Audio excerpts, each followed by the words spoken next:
नमस्कार, मैं हूं नंदिनी साहू और आप देख रहे हैं AINS न्यूज़ 24 यूट्यूब चैनल। अब खबरें विस्तार से। छत्तीसगढ़ की कांग्रेस सरकार अपने 4 साल के कार्यकाल पूरे होने पर गौरव दिवस मना रही है। इसके अंतर्गत प्रदेश के मुख्यमंत्री भूपेश बघेल ने राजधानी रायपुर में छत्तीसगढ़ महतारी की पूजा अर्चना की और जरूरतमंदों में निःशुल्क सब्जियां वितरित की। छत्तीसगढ़ सरकार के गौरव दिवस के उपलक्ष्य पर प्रदेश के मुख्यमंत्री भूपेश बघेल ने रायपुर के कलेक्ट्रेट परिसर में स्थित छत्तीसगढ़ महतारी की प्रतिमा पर पुष्प अर्पित कर पूजा अर्चना की। इस अवसर पर उन्होंने सभी को गौरव दिवस की शुभकामनाएं दी और निःशुल्क सब्जियों का वितरण किया। इस मौके पर महापौर एजाज ढेबर, उत्तर विधायक कुलदीप जुनेजा समेत पार्षदगण मौजूद रहे। इधर गौरव दिवस के अवसर पर कांग्रेस भवन में आतिशबाजी की गई, साथ ही कांग्रेस का झंडा लहराकर जिंदाबाद के नारे लगाए गए।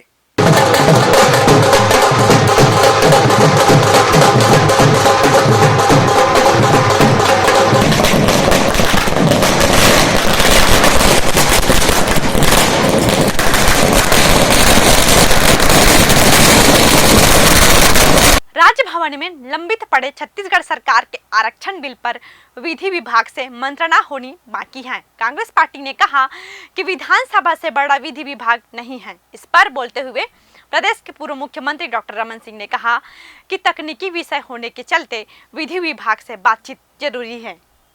छत्तीसगढ़ सरकार के राजभवन में अटके आरक्षण बिल को लेकर कांग्रेस का बयान था कि विधानसभा से बढ़कर विधि विभाग कैसे हो सकता है।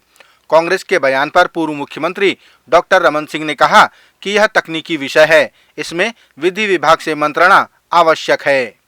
तकनीकी विषय है, इसका गवर्नर साहब ने जो 10 बिंदु की जानकारी मांगी है वो जानकारी सामने आ जाएगी, उसका निराकरण हो जाएगा। कांग्रेस तो कह रही है सर इसमें कि विधानसभा से बड़ा विभाग कैसे हो सकता है। अगर तकनीकी दृष्टि से कुछ विधि विशेषज्ञों से राय लेना और बिना राय दिए महामहिम कैसे दस्तखत करेंगे। सनातन धर्म के प्रचारक व प्रवचनकर्ता बागेश्वर महाराज ने सनातन धर्म का विरोध, अपमान या फिर बुराई पर बायकॉट करने की शपथ दिलाई। उन्होंने कहा कि नेता हो या अभिनेता हो या फिर कोई मीडिया समूह ही क्यों न हो, सनातन धर्म का विरोध करने पर बायकॉट किया जाएगा। सनातन धर्म के प्रचारक और कथावाचक बागेश्वर महाराज ने कथा स्थल से सनातन धर्म का विरोध या उसके साथ खिलवाड़ करने वालों का बायकॉट करने की शपथ दिलाई। उन्होंने कहा कि नेता हो या अभिनेता या फिर कोई मीडिया समूह ही क्यों न हो, कोई भी यदि सनातन धर्म या सनातन संस्कृति का विरोध या अपमान करेगा तो उसका बायकॉट किया जाएगा। रायपुर लोकसभा के सांसद सुनील सोनी ने संसद में छत्तीसगढ़ में अटकी प्रधानमंत्री आवास योजना पर ध्यान आकर्षित कराया। उन्होंने बताया कि पिछले 3 सालों से प्रधानमंत्री आवास योजना के मकानों के निर्माण की स्वीकृति राज्य सरकार द्वारा नहीं दी जा रही है। रायपुर लोकसभा के सांसद सुनील सोनी ने संसद में प्रधानमंत्री आवास योजना को लेकर ध्यान आकर्षित कराया। उन्होंने अपने संबोधन में कहा कि छत्तीसगढ़ राज्य में प्रधानमंत्री आवास योजना के नए मकानों की स्वीकृति पिछले 3 सालों से नहीं दी गई है। उन्होंने यह भी बताया कि जो मकान बन रहे हैं उनकी भी किस्त जारी नहीं की जा रही है, जिसके चलते सैकड़ों लोग घर से बेघर हो गए हैं। मैं माननीय विभागीय मंत्री जी का छत्तीसगढ़ राज्य के प्रधानमंत्री आवास की वर्तमान स्थिति की ओर ध्यान आकर्षित करना चाहता हूं। छत्तीसगढ़ राज्य में नए प्रधानमंत्री आवास की स्वीकृति विगत 3 वर्षों से नहीं दी जा रही है। इससे ग्रामीण अंचल में नवीन मकान का निर्माण नहीं हो पा रहा है। इसके अतिरिक्त पूर्व में स्वीकृत आवास की द्वितीय तृतीय किस्त की राशि समय पर जारी नहीं करने के कारण से हजारों लोगों के मकान अधूरे पड़े हैं तथा वे बेघर हो गए हैं। कोरोना काल के बाद यह पहली दफा होगा जब अधिक पाबंदियों के बिना नए साल का जश्न मनाया जाएगा। जिला प्रशासन ने नए साल के पार्टी पर गाइडलाइन जारी करते हुए कुछ निर्देश जारी किए हैं, जिनमें साफ कहा गया है कि रात 12:30 बजे के बाद पार्टी का आयोजन बंद करना होगा। कोरोना काल के बाद नए साल के जश्न में यह पहला मौका है जब खास पाबंदियां नहीं लगाई गई हैं। जिला प्रशासन ने नए साल के जश्न को लेकर जो गाइडलाइन जारी की है उसके अनुसार रात 12:30 बजे तक ही पार्टी मनाई जा सकेगी। पार्टी में शराब परोसने के लिए लाइसेंस लेना होगा, जिसकी जांच प्रशासनिक टीम करेगी। पार्टी स्थल पर सीसीटीवी कैमरा लगाना अनिवार्य होगा। साथ ही यातायात बाधित नहीं होना चाहिए, अन्यथा कार्रवाई की जाएगी। Homeslogy premium quality construction. हम बनाते हैं आपके सपनों का घर। जैसी हो आपकी कल्पनाएं, वैसा ही हम घर बनाएं। उन्नत तकनीक और बेहतरीन पीओपी कार्य के साथ उच्चतम मटेरियल और रजिस्टर्ड आर्किटेक्ट द्वारा निर्माण। वास्तु के अनुसार निर्धारित क्षेत्र में संतुष्टिपूर्ण मकान। Homeslogy premium quality construction.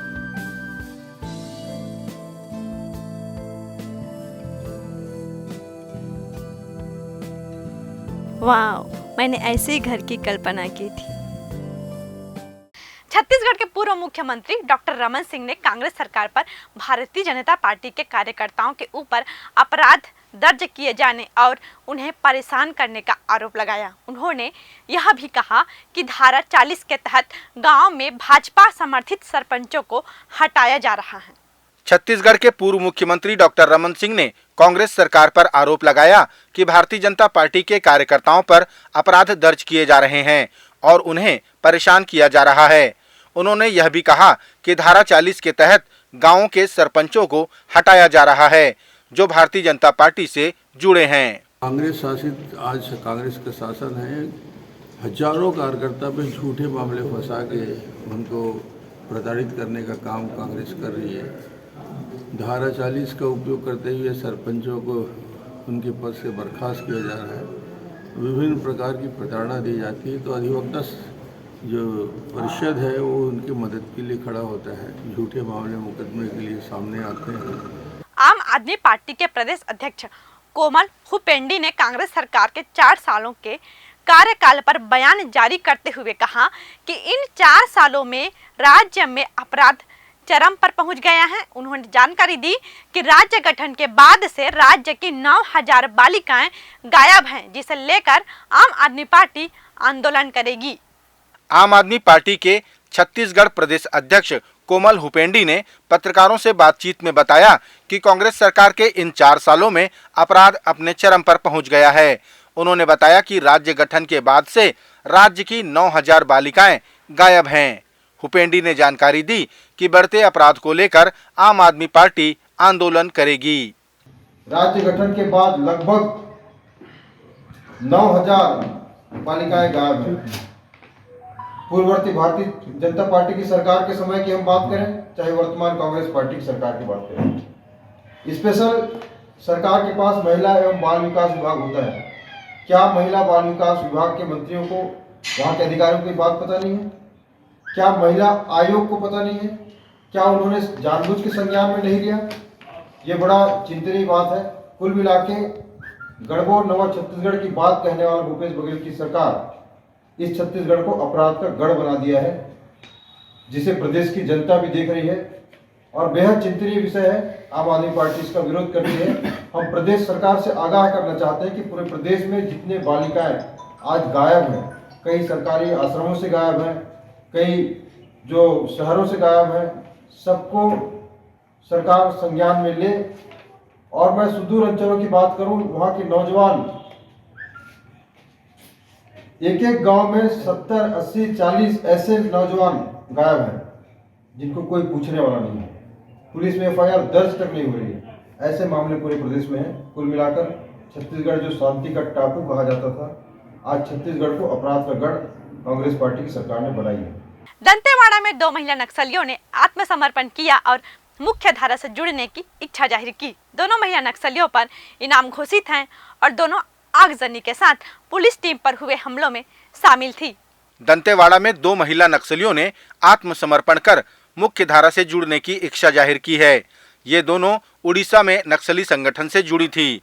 Dantewada के पुलिस अधीक्षक सिद्धार्थ तिवारी ने बताया कि दोनों महिला नक्सलियों पर इनाम घोषित है और ये आगजनी और पुलिस टीम पर हुए हमलों में शामिल थीं। इनमें से जो एक मंगली कवासी थी, ये 6 वर्ष से नक्सल संगठन में कार्यरत थी और जो हमारी दूसरी बहन है हिड़ में, वो 9 वर्ष से नक्सली संगठन में कार्यरत थी। जो दूसरी महिला है मंगली, वो LOS सदस्य थी और उसके ऊपर शासन के द्वारा 1 लाख का इनाम भी घोषित है।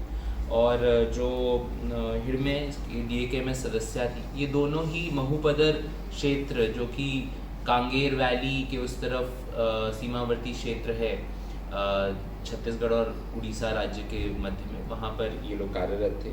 और 2017, 2018, 2019 और 2020 में आगजनी, पुलिस के ऊपर हमला करना, पुलिस के ऊपर गोलीबारी करना, इस तरह के अनेक घटनाओं में ये दोनों शामिल थी।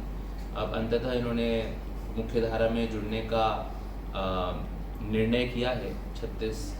नक्सलगढ़ की जो खोखली विचारधारा है उसकी सच्चाई समझ के भारतीय जनता पार्टी के प्रवक्ता केदारनाथ गुप्ता ने कहा कि कांग्रेस के राज्य में कई सुपारी किलर सक्रिय हो गए हैं। उन्होंने बिलासपुर और अमलेश्वर में हुई लूट और हत्या का उदाहरण दिया और ऐसे घटनाओं की निंदा की। भारतीय जनता पार्टी के प्रवक्ता केदारनाथ गुप्ता ने आरोप लगाया कि कांग्रेस के राज्य में सुपारी किलर सक्रिय हो गए हैं। उन्होंने बिलासपुर और अमलेश्वर में हुई लूट और हत्या का उदाहरण देते हुए ऐसी घटनाओं की निंदा की। और लगातार गिरोहबाजों के द्वारा हत्याएं छत्तीसगढ़ में हो रही है। अमलेश्वर में अभी कुछ दिन पहले सोना चांदी लूटने के लिए ठाए गोलियों से मार दिया और सोना चांदी लूट कर ले गए। आखिर ये भूपेश सरकार में 4 वर्षों में कितने सुपारी किलरों के गिरोह सक्रिय हैं छत्तीसगढ़ में? क्या ये पुलिस बताएगी या यही बताने में लगेगी ये कांग्रेसी नहीं थे? उसके कार के नेम प्लेट में लिखा है ये कांग्रेसी नेता है। निश्चित रूप से भूपेश सरकार जब से आई है अपराधों में लगातार वृद्धि हो रही है। भारतीय जनता पार्टी इसकी निंदा करती है और पुरजोर विरोध करती है। ये राजनीतिक संरक्षण में अपराध बढ़ रहा है, इसके लिए सजग होना पड़ेगा, सचेत होना पड़ेगा। ये थे आज के प्रमुख समाचार। आप देख रहे थे AINS न्यूज़ 24 यूट्यूब चैनल। कल फिर मिलेंगे ताजा तरीन समाचारों के साथ।